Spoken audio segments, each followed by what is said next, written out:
morning, guys. We got a very special weekend coming up in sports. This Thursday, obviously the NBA trade deadline, and we have Super Bowl 57 coming up with the Eagles and the Chiefs.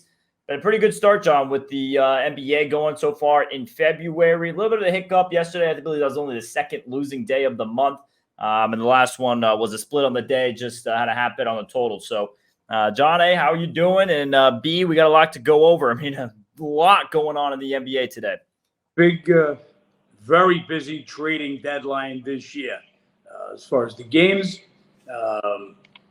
everything was looking good going into yesterday, but those days, look, I'll take what we had every day.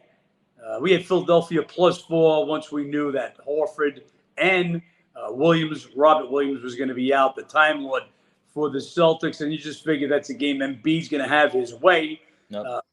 With Blake Griffin, turns back the clock, goes crazy, hitting from three, hits 5 threes. Celtics shoot 56.3% from three. That's a ridiculous number. Making it even more ridiculous is the fact that Brown and Tatum go a combined 1 for 9.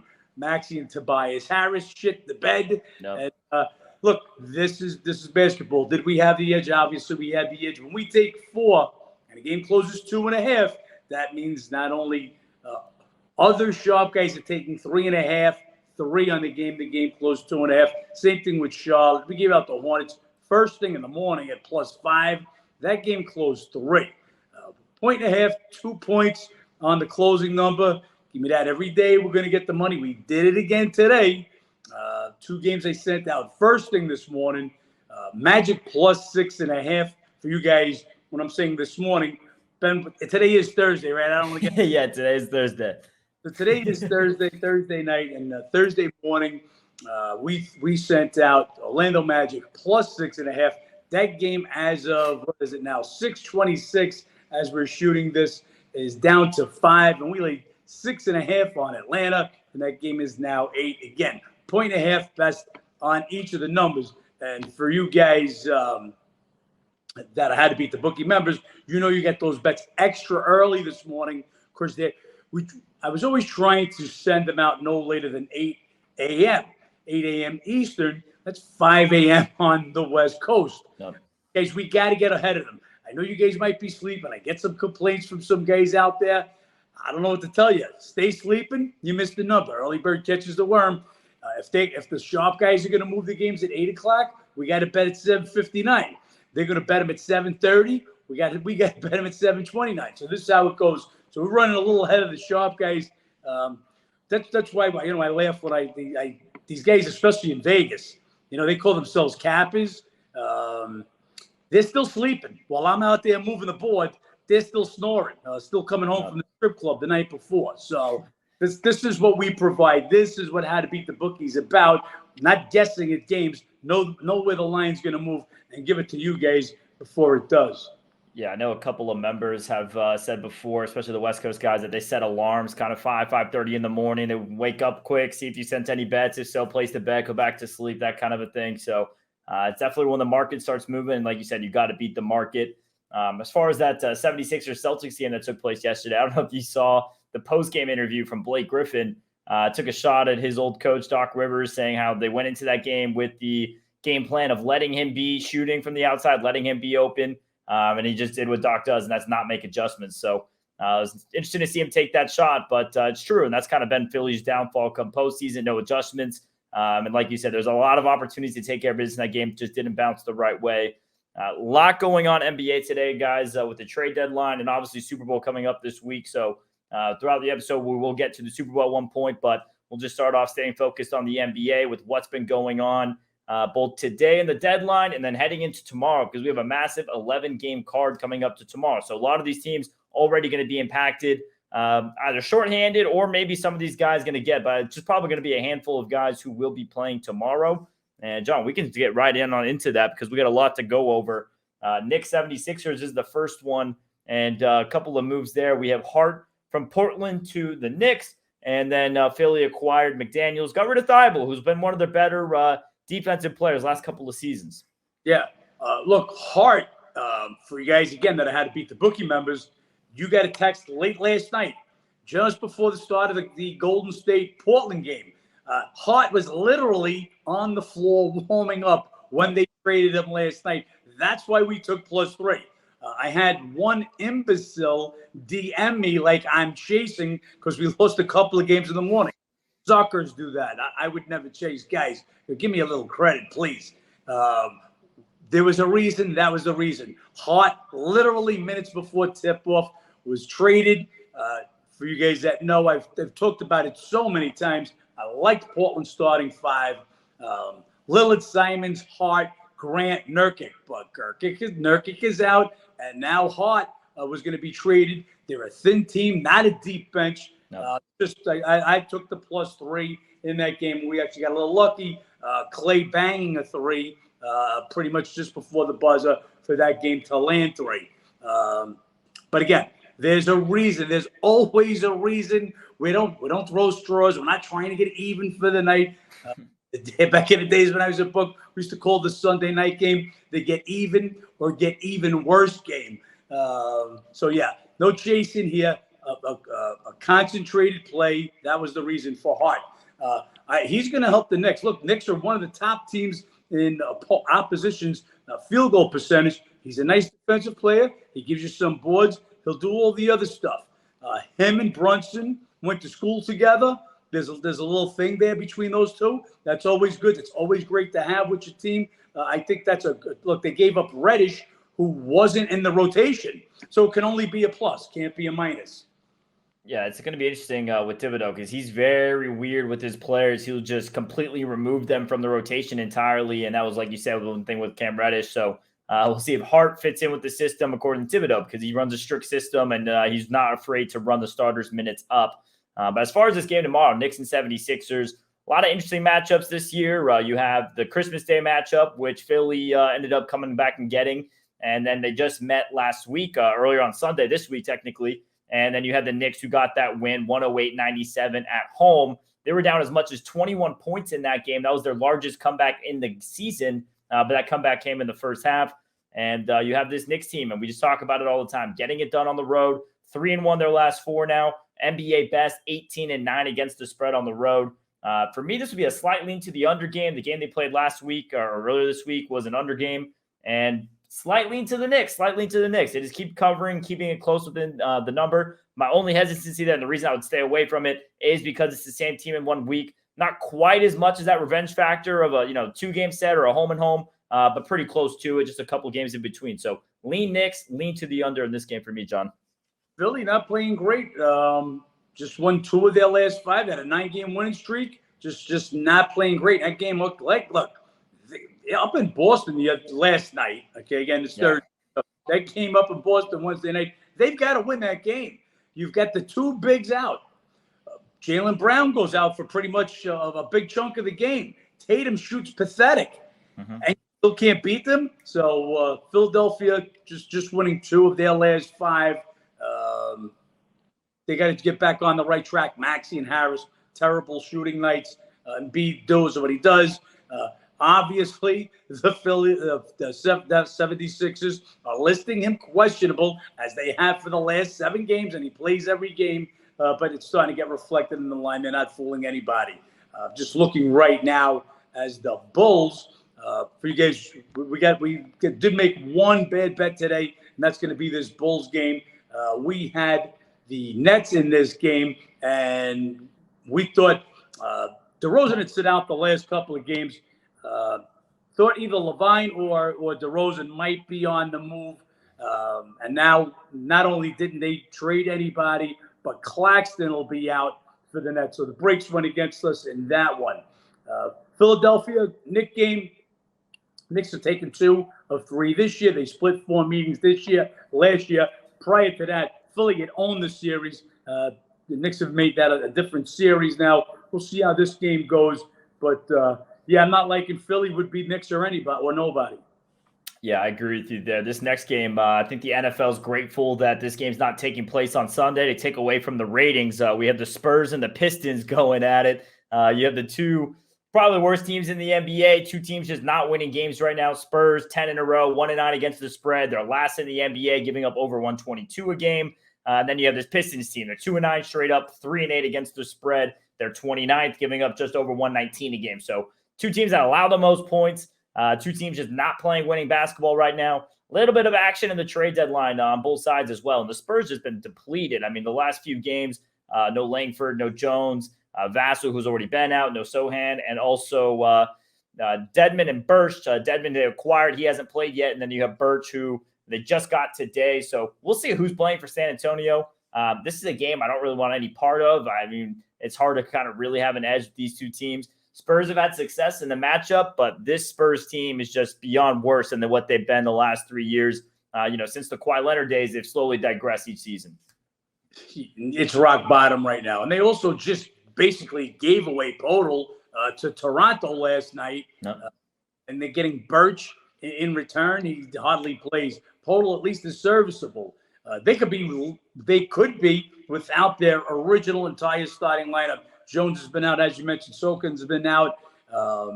Vassell's been out for a while now. Podol's just out. I bet this is now the worst team in the NBA, taking the title from Houston right now after the trade deadline. Detroit basically gave away Saddiq Bey last night. Look, I'm not going to talk about picks. I'm talking about just what's going to make the team better right now. Where some guys got 5 picks, 5 second-rounders. Hey, that might work out, but I'm talking about right now. Detroit was bad enough. Detroit cost us a bet last night. If they can't hang within double digits at Cleveland with their all-star starting backcourt of Mitchell and Garland out, and I mean that this is a disgusting team. They proved it once again. I mean, a horrific performance last night. Basically, like you said, gave away Saddiq Bey. So two terrible teams. We'll call this the puke game, and we'll move on. Yeah, you mentioned Pistons game last night. Quick thing I've noticed, and Spurs as well, so interesting with this matchup. But Houston, they've kind of fallen in this category. In the fourth quarter, they've just not been showing up at all. And I don't know if this is part of a tank thing. I don't know if it's just because they're just that mismatched that when it gets to those last 12 minutes of the game, they just can't keep up at that point. But we saw it the other night as well with the Bulls and the Spurs. I mean, the Bulls, it was a double-digit line. They weren't really there to close to covering it. It was about a 3-4 point lead in the fourth quarter. Then, boom, just no showing in the fourth, blown up by 20 points in that quarter. Saw it with the Pistons last night. So kind of a trend a little bit with these two teams. Maybe you guys looking to get some live edges. John, next game, Suns-Pacers, definitely the most enticing move of the deadline. Kevin Durant to the Suns. They go with Bridges and Johnson. They're now out in Brooklyn, which is a pretty good pickup. Obviously, the 4 draft picks as well. Phoenix, I mean, they just put a target on the back as probably the best team on paper going into the rest of the season. We'll see what version of Kevin Durant comes back. We'll see what's going on tomorrow. Obviously, as of short term, right now, and into this game tomorrow, they play tonight as well. They're going to be on back-to-back, depleted. I mean, you take away Johnson and you take away Bridges, that's 2 starters. Booker, who's not playing tonight, I would expect to play tomorrow against Indiana. This Phoenix team going to be, for the short term, very depleted, very shorthanded, and going on into the All-Star break, especially until Kevin Durant comes back. So with Suns going to be on a back-to-back, I would have a slight lean to Indiana going tomorrow. But just as far as in the trade in itself, I think usually when you pair together a bunch of stars, there's always that worry about cohesiveness. How are they going to fit? We saw that with Brooklyn in itself. I mean, they just had all the talent in the world, but just not a good roster structure. I think you could not have a better point guard for the scoring duo of Booker and Kevin Durant. You mix in Ayton with some pick and roll action. Just takes a little bit of that scoring pressure off Chris Paul, lets him be the true playmaker he is, the facilitator.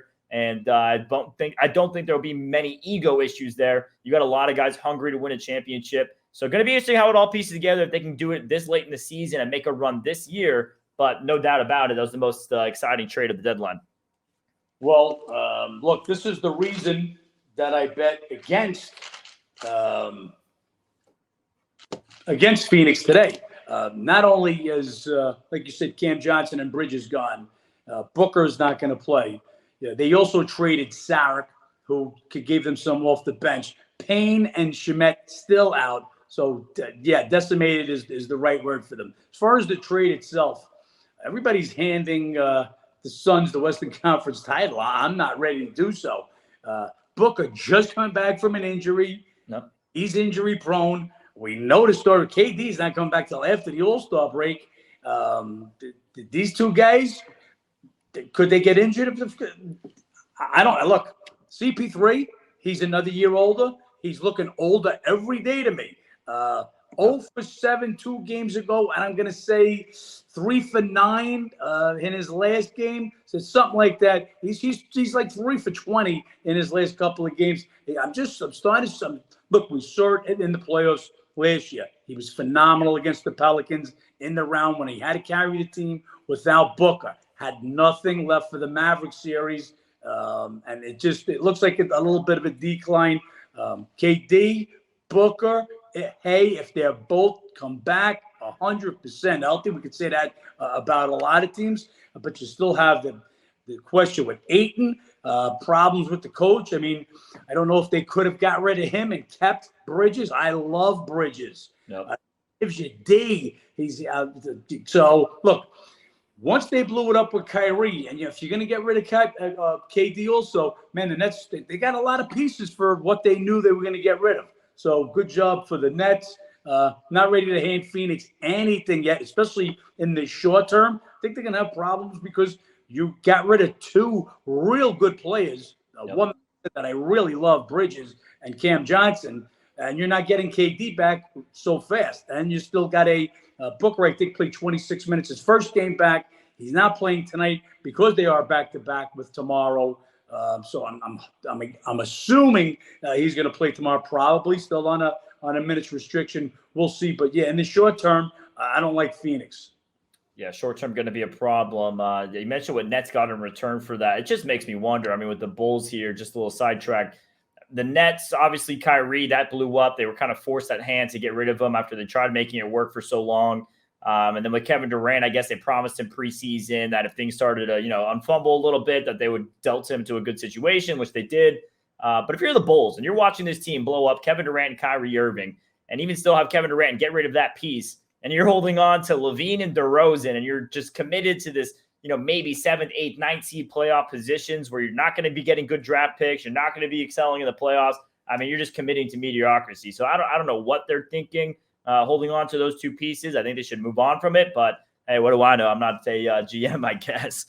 That's why we also bet the Nets today, because that's what we thought. We thought they would be making a move. That was the chatter that was out there. Sometimes you want to run ahead of the number. That's one that bit us in the ass. But for everyone that does, we have 2 or more, 2 like tonight, or Magic and Hawks that go in our favor. So, look, still like the Nets in this situation. Don't feel like I have an edge anymore with Claxton out and DeRozan and LaVine in, but still like the Nets in this spot. They'll have Dinwiddie back, but not back, but he'll be making his debut with Finney-Smith. Simmons will give them some more minutes. He played in his first game back, was a little bit limited. So the Nets still got some shooters there, and Harris.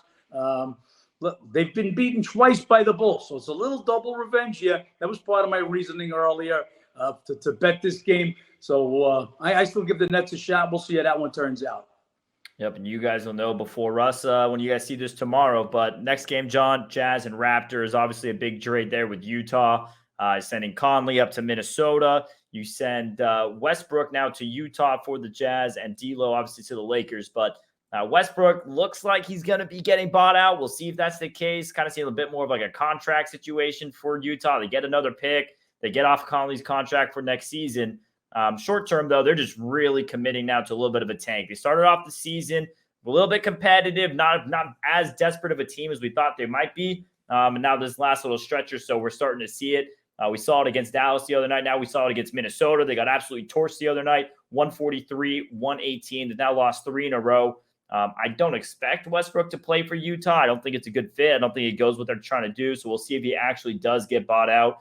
And then you have this Toronto team who little moves. I mean, like you said, they got in Pirtle, but didn't sell it all. We thought they'd kind of maybe go selling. There was all the noise around Anunoby. Nothing happened there. So a little bit interesting. They're kind of doubling down on this team they have, which they have the pieces, but we talked about it all season long, underperforming. But now you have 2 teams kind of committing opposite directions. You have Raptors committing to the roster they have. You have Utah really committing to tanking and kind of blowing it up a little bit further. As far as the matchup history, Raptors 7-2 against the spread the last 9 meetings, covered each of the last 4 in Toronto. Jazz have won 4 of the last 5, but a lot of success covering for Toronto. And this is just a completely different Jazz team than what's gone up there previously. So for me, this is a lean here to the Raptors. You also have Utah losing some depth in that trade. Interested to hear your thoughts on this one, John. Yeah, so they're going to give up Conley. They'll slide Sexton in. They basically Sexton and Clarkson are basically other guys that'll handle the ball. Those will be their two starting point guards. We'll see what happens with Westbrook. That they won't have him tomorrow. That we know. No. A lot of these guys it takes time, especially when they're in these 3-team trades. Everybody's got to report, take the physical before anybody else could play. So expect them to be a little shorthanded. Toronto, as you were saying, they were supposed to be sellers. Ananobi was almost a foregone conclusion that he was going to be traded. He's not. He's still there. And they wind up picking up Podol, as we had discussed earlier, from San Antonio. He's a legitimate NBA center. So they only bettered themselves at the trade. We'll see. Teams just met in Utah last week, where Toronto always covers, but they didn't. They were down in that game, and just would they lose by 3, I believe, at Utah. Line went down to 2. We'll see how they do in this one. This line has gone from 5.5 on the opener to 7.5 and 8, as high as 7.5 at DraftKings and 8 at Bet Online. So all the money, all the overnight money, all pounding on Toronto, because it looks like Toronto's got that frame of mind, like, okay, this is what we got. Let's go with it. While, as you said, is Utah going to start the tank? Yeah, and I would agree with that line movement that's already happening there a little bit, lean to that Toronto side. Hornets, Celtics, pretty quiet at the deadline for the most part. You have the Charlotte team who a little bit of moves. They get Reggie Jackson, get rid of Plumlee. They'll be waiving. They'll probably be waiving Reggie Jackson. Go ahead. I'm sorry, Ben. No, you're good. And yeah, so he's one of those guys that'll be bought out most likely, like you said. Him, Westbrook, Patrick Beverley, and maybe even Will Barton for Washington, and maybe even Kyle Lowry. Some of the names coming up in buyout talks. But as far as this matchup here, Hornets, Celtics have just had a lot of success in it. Won the last 5 meetings, 4-1 against the spread. Massive beatdown. They are coming off this game against Philly, so maybe a little bit of that letdown. Charlotte's been covering a bit more on the road. But to me, with this game right now, the only thing is just so many question marks for the Celtics. Williams, Horford, Tatum, who's going to be playing, who knows? Even if it's a short number with a shorthanded Boston team, I would lean to Celtics in that moment. I wouldn't want to lay too big of a number with them coming off that Sixers game. Well, the overnight line is double digits, and it should be for all the injuries that Boston has. They just announced Williams and Horford probable for tomorrow, but Brown's going to miss some time. He took a shot to the face, so he's going to miss some time. You're already missing Smart. Gerald Williams turned an ankle, I believe, tweaked an ankle, so he's going to be questionable. Tatum's got an illness. He's also questionable. So, but there's no way I want any part of the Charlotte team. We took them yesterday. Like I said, we took +5 in the game. Game closed 3. They fought till halftime, but was smashed in the second half. Now they go and get rid of 2 of their better ball players, Plumlee, the starting center, and McDaniels. So they'll be even more shorthanded. Looks like they're in full tank mode. Could only want the Celtics, even if it's a letdown, and I'm sure it will be, coming off that Philadelphia game. But we've talked about this before. The last time that they were in Charlotte, it was a 2-game set in Charlotte. And it was, I believe, the second game that it was a look ahead. They had Golden State next, Boston. So what we did in that game, we waited to halftime. At halftime, the Celtics had the big lead. We figured that's when Charlotte could backdoor it, and they did exactly that. And it happened to be, if our guys remember, a Plumlee tap-in as the buzzer went off, and we caught the second half bet. So I want no part of this Charlotte team against the Celtics. Celtics absolutely own them in the series, and I'm saying it's 10 of the last 12, and they beat them, like I said, 2 times in Charlotte, that 2-game series, by a combined 28 points. Even with the injuries, even with the letdown, want no part of Charlotte. Yeah, and that other one, 140-105 in Boston. So just dominating them this season. Next one, John, T-Wolves in Memphis. Memphis picks up Luke Kennard. Nice little pickup there. Danny Green, who hasn't really played, getting waived most likely by Houston. Now you have this Minnesota team. Pretty interesting. Send D'Lo. They're bringing in Mike Conley. I think that's actually a nice little pickup for them. Get a little bit of a veteran presence in there, which they didn't really have before. You have a little bit of a history there, and with him and Gobert, so maybe there's some chemistry there that could be good, like we talked about earlier. T-Wolves, third city in 4 nights. They have that massive win at Utah. They're coming off of 1-1 right now on this trip. And this Memphis team, who was struggling, they were 1-8 their last 9 heading into that game with Chicago. Smash that under on that, by the way. For those of you guys who don't know or don't keep up with the Instagram free bet that everyone had there. Get the win against the Bulls. Now they come in. Is this a little bit of a turn of a leaf? Obviously, you have a lot of history here between the two teams playoff-wise, and home team has won every meeting this season. So for me, this is a game. Lean Memphis. We'll see if they continue trending upward, if they can build off that Bulls win. And you're still just going to have this Minnesota team a little bit shorthanded right now. Don't really want much part of them. Memphis didn't really lose anything. Yeah. So Memphis, Kennard will be lucky if he even breaks into the rotation there. They're pretty deep.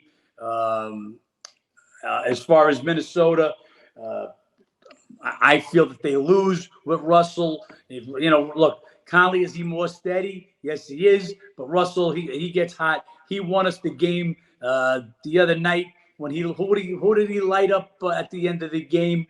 We were down. I guess it was Golden State. We were down in that. Golden State.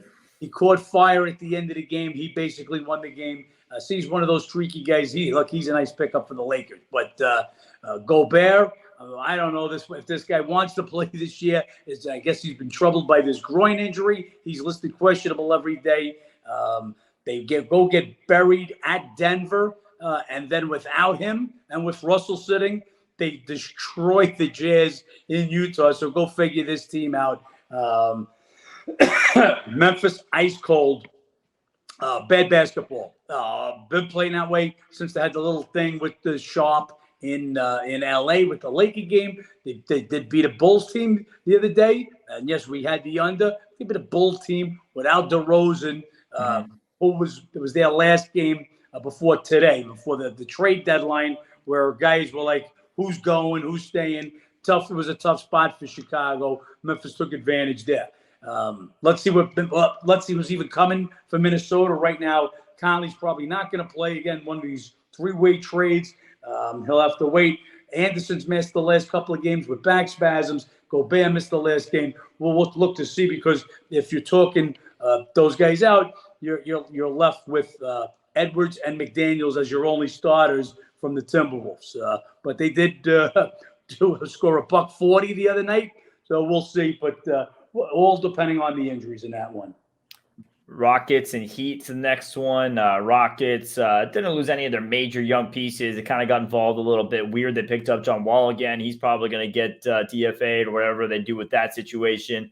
Miami, they didn't have too much action going on either. Apparently, I saw a report just before we started recording. I don't know how accurate this was. Apparently, Pat Riley fell asleep when they were trying to finalize a deal with the Clippers. So I don't know if that's a truth to that. I don't know what's going on. Kind of made sense a little bit with the point guards Clippers set and didn't actually get anyone. There was rumors of them getting Lowry. Who knows? But yeah, Miami coming into this game, they have won the last 5 meetings, 4-0-1 against the spread.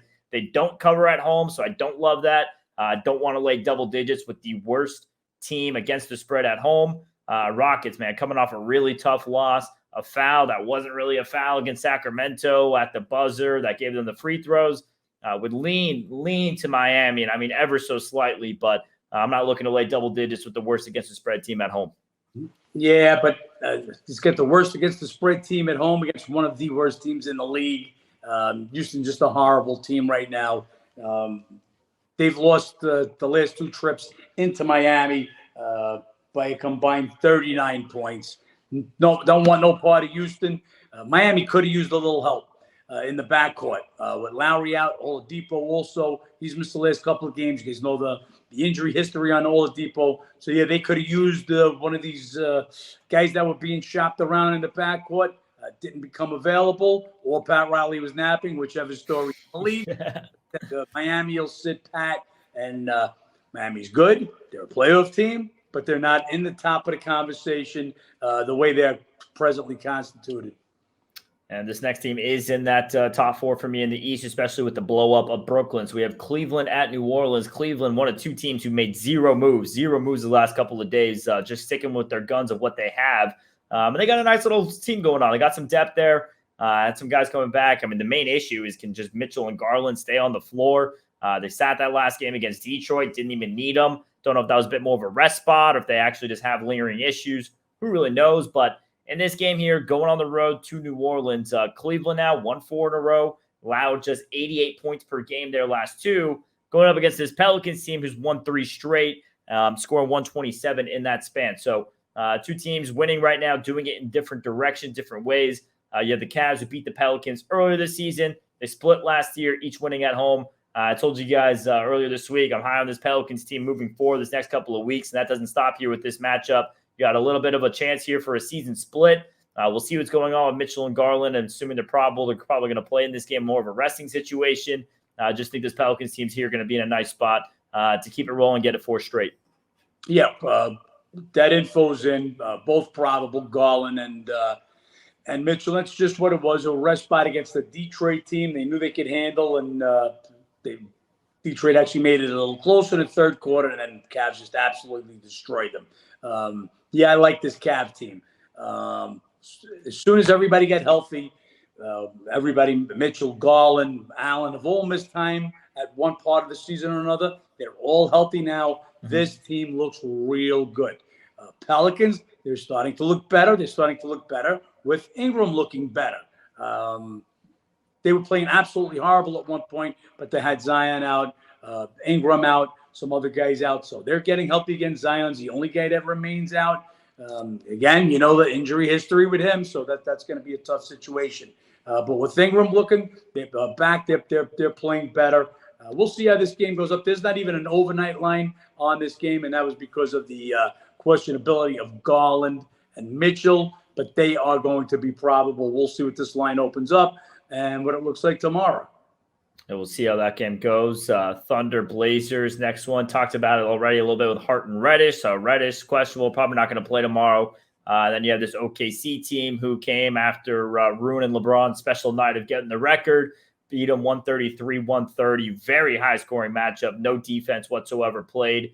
You have this Thunder team who's right behind the Knicks as far as against the spread on the road this season. 16-10-1 against the spread. Second-best road team.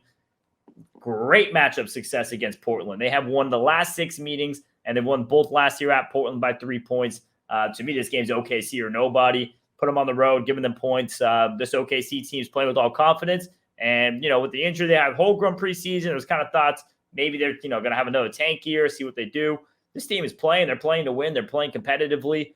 They got something special with Shai Gilgeous cooking up and everyone else around him. I like OKC going on the road to this Portland team who's going to be a little bit shorthanded.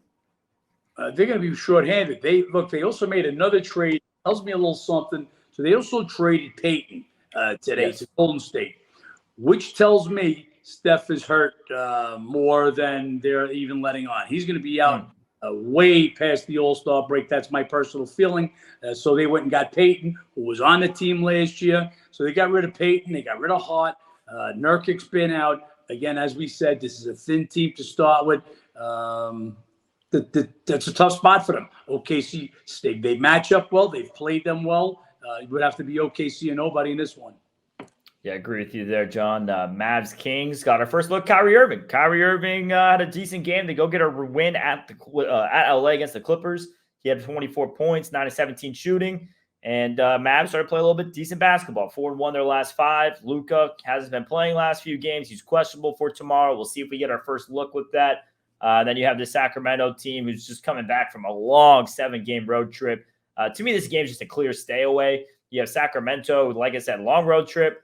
Dallas, I mean, if you have Luka in his first game with Kyrie Irving, yes, Kyrie looked good with them, but how are those two going to mesh? How are they going to gel? I don't want money on them in that first game where we see as they figure it out. So not a good spot there for Sacramento. Not ideal if Luka's playing. Would stay away from this one for me, John.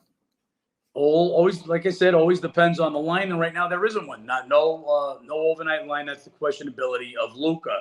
Sacramento stayed pat at the trade deadline. And obviously you guys know what the Mavs did. They go and get Kyrie. They give away Dinwiddie and Dorian Finney-Smith. I'm interested to see Luka and Kyrie on the same court. I want to see how that works out. Look, Luka dominates the ball. Is Kyrie going to be okay with that? Are they going to mesh? We'll see. Right now, with Luka still being a question mark, as Ben said, Sacramento coming off that long 7-day game, 12-day trip. Always tough when you've only had 1 day rest. So they played in Houston Wednesday night, 1 day today to rest, and then right back at it. That's always a tough spot for them, for any team. This will be the first time these teams met this year. Dallas won 3 of 4 last year. They're coming off a couple of road wins, improbable road wins. To go and beat the Clippers last night in Kyrie's first game shorthanded, and then to win in Utah with a skeleton crew. They were picking up guys at the local LA Fitness, I heard, just against the Utah. So they're coming off two real unbelievable wins. We'll see if Sacramento go to sleep in this game. Sacramento's starting to play nice basketball. Again, they're not as good as they're in third right now. I don't have them that good. They're not going to be there when it's all said and done. But this is not the old Sacramento team that's just going to be out of it. They're going to be in the playoffs this year, Sacramento. Yeah, I think it's very similar to how Memphis trended last year. Very competitive in the regular season, fairly young team who, we talk about all the time in the NBA. It's how many games can you get up for in an 82-game regular season? But then looking on to, once it gets to postseason time, the lack of experience and everything else going to really add up. So we'll see if that's how they continue trending.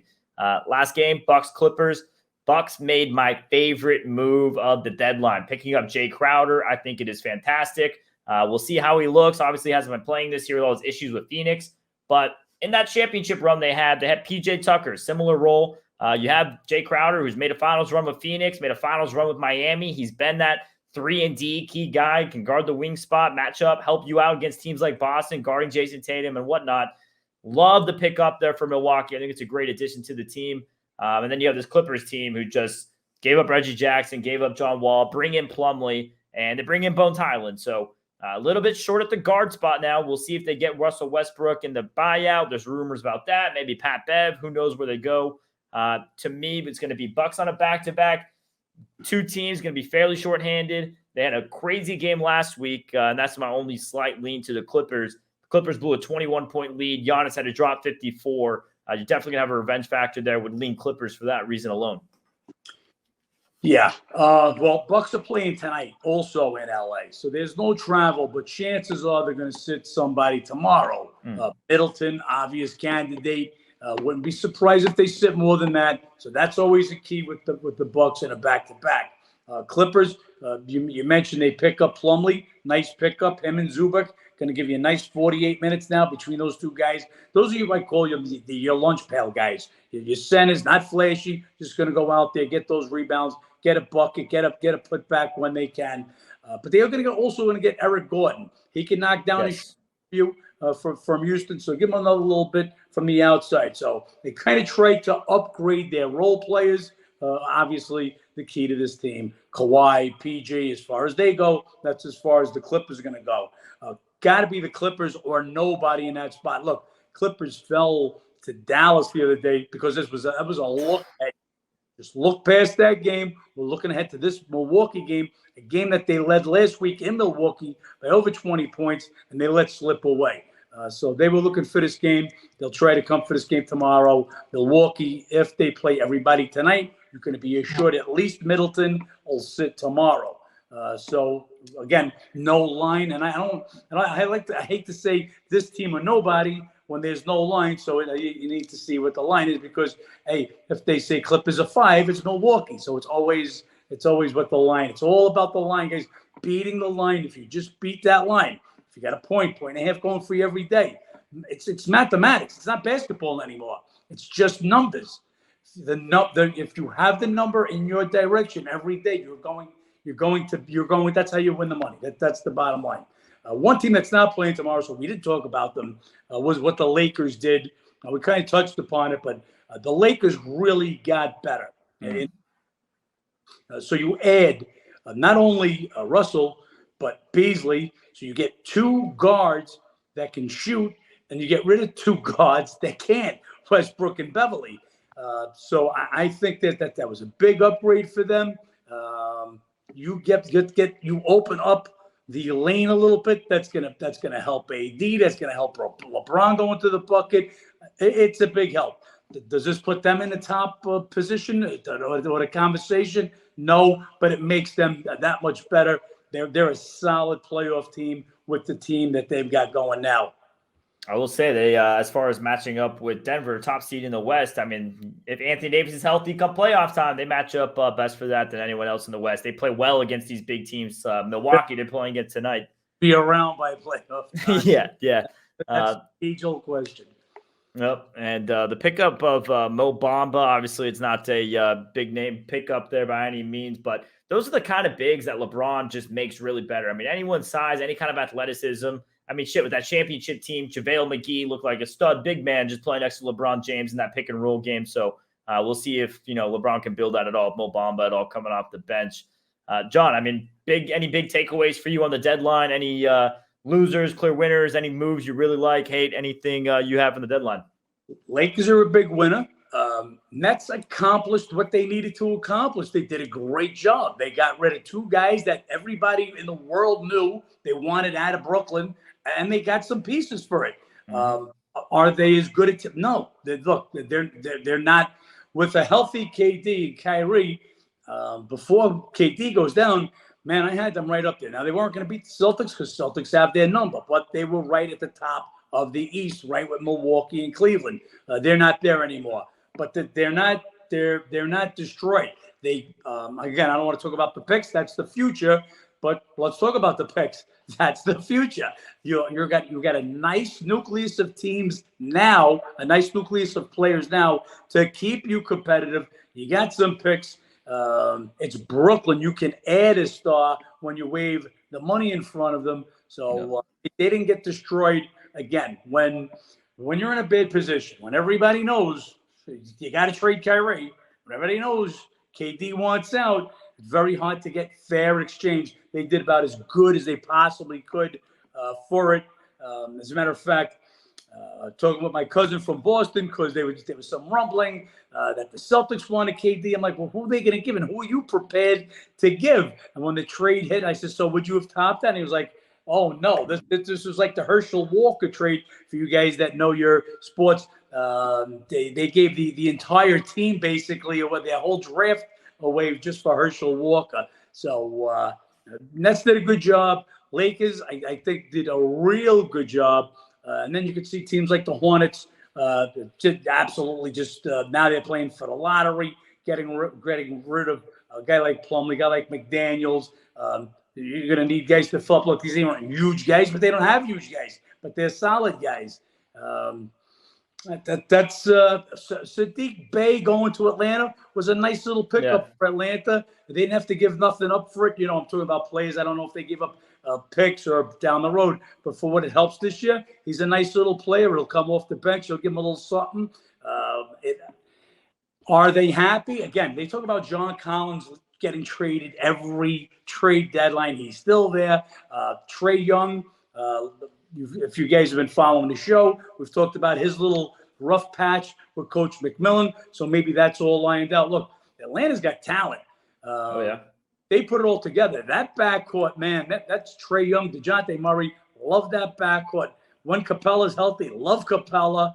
Bogdanovich off the bench could give you buckets.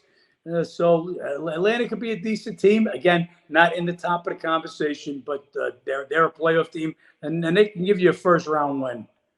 Yeah, Brooklyn touched on just moving forward. I mean, they have a nice little young pieces right now. I mean, Mikal Bridges, Cam Johnson, obviously. Simmons, we'll see if he ever gets back to true form. And then Cam Thomas, what he's given them the last couple of games. That's nice young pieces to work with. Games.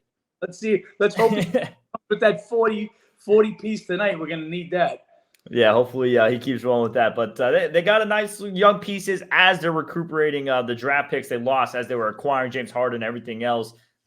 When they had that, big blow up last go around when they made a trade with Boston, they did the whole get Garnett and everybody else.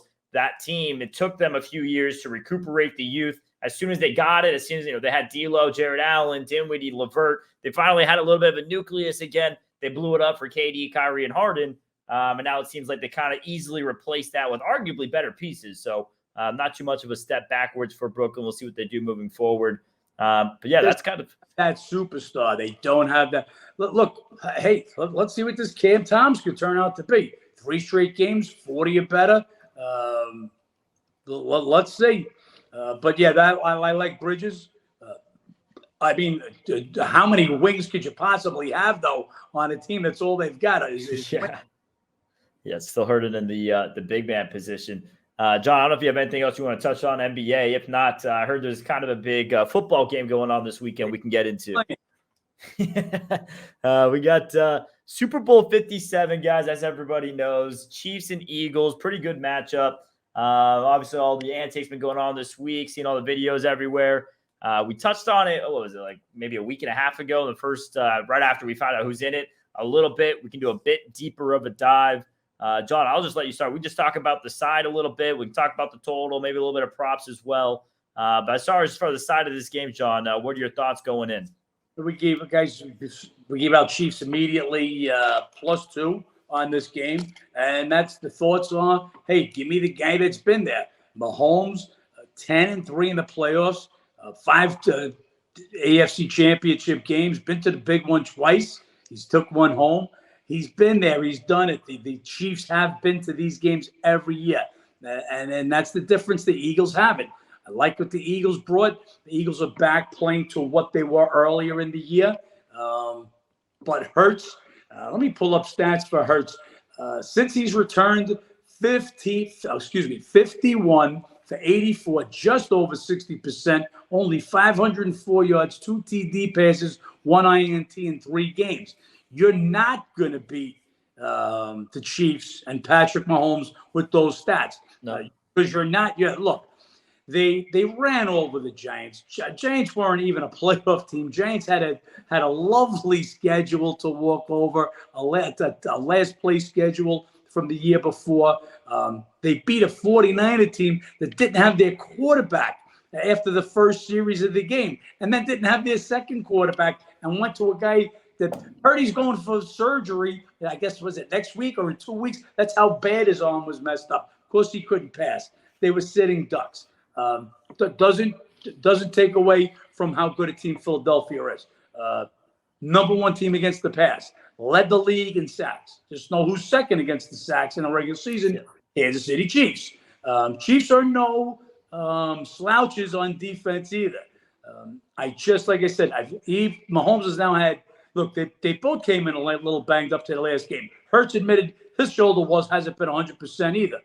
And then everybody knows about the ankle, the high ankle sprain that Mahomes has. So another 2 weeks, guys.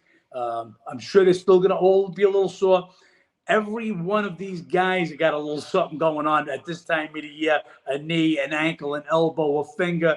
It's the Super Bowl. Take your painkillers, get out there. And look, what Mahomes did, he's just a winner. We talked about it. I don't know if me and Ben talked about it on one of the podcasts. Just him running when he shouldn't have been on that high ankle sprain. The last play before the field goal to even put them into position to get the personal foul, to move it up 15 yards. He's a winner. He just got it done. Instead of going down, worrying about the ankle, he'll be running. Also, throw a ball like this. He doesn't have to cock back. He just flick a ball, flick it this way. He just gets the job done. He's been there. I took the 2 points. And we had promised you guys some other cappers to come on. But I guess they thought their picks were too good to give out. Like, they wanted to get paid for their picks. We're giving out the Chiefs. We gave it out from the first podcast after the teams were announced. We sent it out to our How to Beat the Bookie members. I believe it was on a Monday or Tuesday after the games were out. So, yeah, I'm on the Chiefs. The other cappers, keep your picks. We'll see you at the window. Yeah, I'll go over some props here as well, but just touching KC and Philly, as far as the side go, you mentioned the hurt shoulder and just the lack of passing game they've had the last couple of games, and this kind of ties into props even a little bit for you prop guys.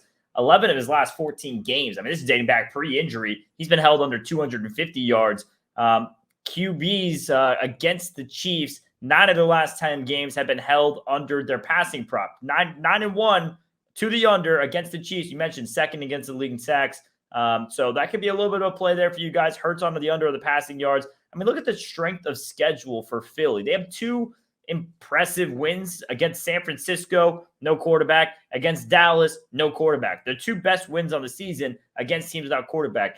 John, I know you put that thing on the story where I think it was ESPN who posted it, whereas they have the exact same number of points and number 1 seeds, everything lined up, but just 2 completely different strength of schedules. I mean, you had this Kansas City team who had to play Buffalo early in the season. They played Cincy in the regular season, Cincy again in the postseason. They had San Francisco in the regular season at full strength. I mean, just a completely different strength of schedule coming into this point of the season with identical numbers. So one was a challenging way to get it, and one was a little bit more of a cakewalk there for Philly. Definitely an advantage there for the Eagles. An advantage there for the Chiefs based on that alone heading into the game. You talk about the Chiefs, San Francisco. That was the last game San Francisco had lost before they played the Eagles without their quarterback. They went into San Francisco, and they absolutely crushed them that day. I think the Chiefs are a better team. Look, you give the Eagles all the props you want, but I just have them as a little bit of a better team, and you just kind of give that they've been there, done that experience to the Chiefs. I got to take them as a dog. Yep, I agree completely. And here's some more trends to back that a little bit. Obviously, Andy Reid trends, those of you guys who like these. And when we talked about this before, right? Take stats with a grain of salt, especially Super Bowl. You can find every stat under the sun during the Super Bowl. But Andy Reid, 3-0 versus the Eagles, former team, and 30-6 straight up coming off a bye week. Patrick Mahomes as an underdog, 7-1-1 against the spread in his career as an underdog. Hurts is 21-4 straight up as a favorite. So give Hurts his flowers for that. Interesting stat here. This is one of the negative trends, I guess you could say, against Kansas City. So this is going to be the 7th Super Bowl where you have a quarterback who led the regular season in passing yards. Patrick Mahomes led the NFL in passing yards. Those 6 QBs, 0-6 in the Super Bowl. The last one, Tom Brady against the Eagles, 2017.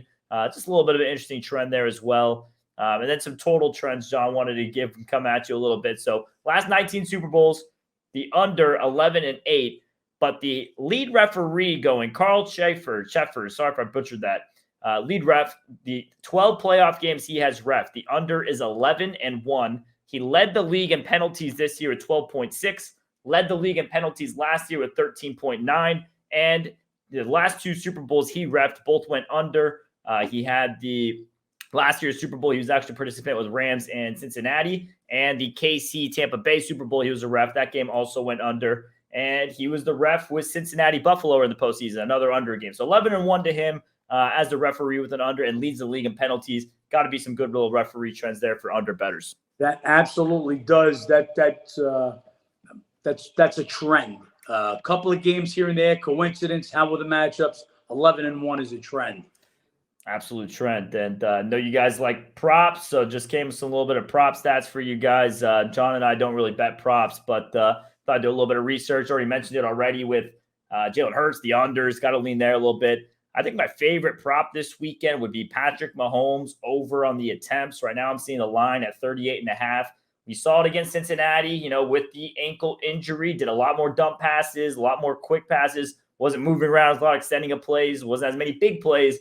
A little chump yardage. He had 43 attempts in that game, and both of his last 2 Super Bowl games, he had 42 against San Francisco, and then he had 49 against Tampa Bay, both going well over that 38.5. So could be a little lynch in there. We'll see if they stick with that similar game plan. Everyone keeps talking about Philly and this pass rush and Philly and the sacks. With that, you might think that Mahomes is going to be getting a lot more quick, short yardage passes, which could feed into that a little bit. Some tight end props. Goddard, 5 straight playoff games with 5+ receptions. His line set at 4.5 on receptions. He's gone over that last 5 playoff games. Could be a little spot there. And Kelsey, 5 straight playoff games with a touchdown. He is the favorite, the biggest favorite to score a touchdown, -125. A little bit of juice to it, but I got to think if Casey's pulling away with this one, we're probably going to see Kelsey with a 6th straight touchdown in the end zone in this game. Again, not my thing, but you can what I would say, if Kelsey doesn't score a touchdown, I don't think the Chiefs are going to win. Yep. That's going to be my barometer is Kelsey. Yep, absolutely, John. Just a little touch in there on some of those prop trends, guys. Again, I'm not a prop better. John's not a prop better. Just based off some of the stats, some of the trends, some of the ones I enjoyed.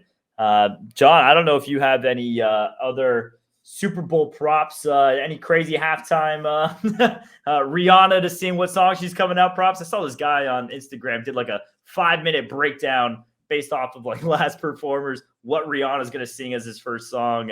Little bit of a crazy breakdown there for that. Yeah, no, I'm not in breakdowns. I don't do props, so I'm not going to do any of the crazy props. Just going to get ready to enjoy that game. Hopefully, keep this basketball run going. When you see the numbers moving our way each day, you know our read is right. Again, hey, there's going to be speed bumps. I don't ever claim to win every game. We're going to win more than our share of games, though, by beating the number, and that's what we're going to do with How to Beat the Bookie for you. Yep, guys, been a hot start to February. 15-7-1 to start February. The free bets you guys been tailing on Instagram and TikTok, 9-3. That's going back to January 26th.